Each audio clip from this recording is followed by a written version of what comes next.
Memang yang kita khawatirkan sebagai umat Islam, ada nggak konten najis di produk finalnya? Jadi dari ampul yang nanti akan disuntikkan itu, ada nggak konten najis gitu kan? Itu ada babinya nggak? Ada nggak?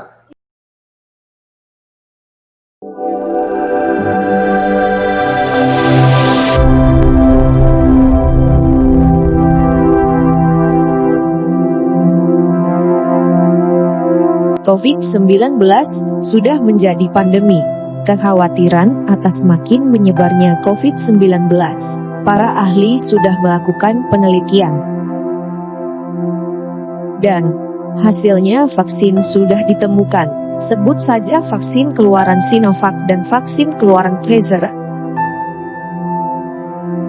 Belum lagi ditetapkan program vaksinasi gratis secara nasional. Penolakan atas vaksin ini bermunculan. Bahkan politisi PDIP sekelas Ritaning ikut menolaknya. Untuk membuktikan vaksin ini aman, pada 13 Januari 2021, Presiden Joko Widodo atau Jokowi menjadi orang pertama yang divaksin COVID-19 gratis.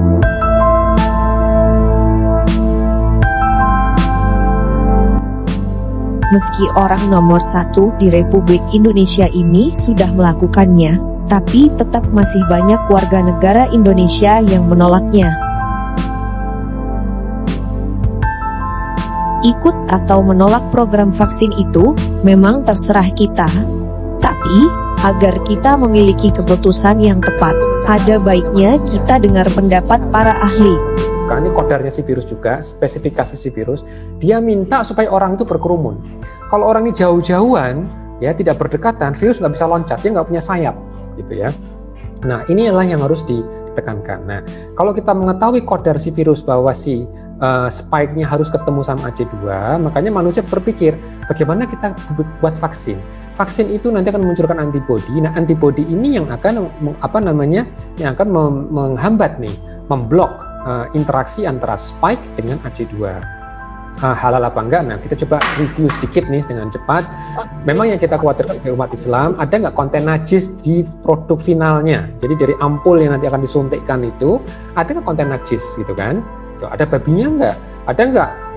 Untuk informasi saja, di Indonesia itu identitas virus yang ditemukan di Indonesia itu 99,9% sampai 100% identik dengan virus yang di Cina. Kan kita sudah ada datanya nih, 165 isolat genom Indonesia sudah disekuen, dan dari datanya itu menunjukkan bisa dibilang identik. Jadi tidak ada istilahnya, oh saya mau yang vaksin merah putih karena ini asli Indonesia. Kita nggak punya virus asli Indonesia, semua isolat virus kita itu impor semua. Ya dari mana? Ya dari Cina, gitu ya. Jadi tidak ada alasan bahwa virus buatan Cina ini hanya untuk orang Cina, tidak benar. Virusnya identik, dan Sinovac sendiri membuatnya juga dari berbagai macam ragam. Nah, cara buatnya bagaimana? Benih virus ini ditumbuhkan di sel, karena dia menggunakan teknologi lama, pasti membutuhkan sel. Jadi apa cara bagaimana membuatnya ini? Virusnya ini, benihnya ini dibiakkan di sel namanya sel vero.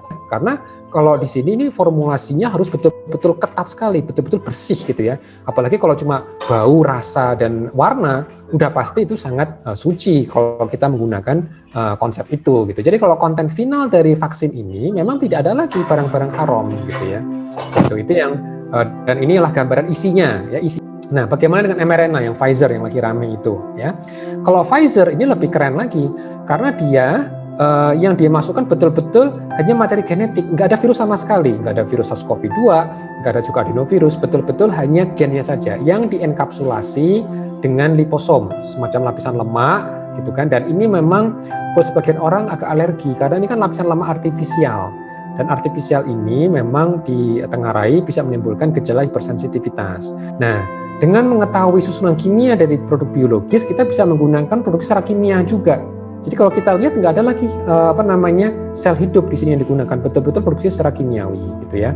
Nah, ini yang membuat kalau dari sisi kehalalan yang namanya Pfizer yaitu relatif tanda kutip ya lebih halal, betul. Efek simpangnya memang ada, jadi memang kita nggak bisa menjamin pasti aman, enggak, pasti ada efek simpang.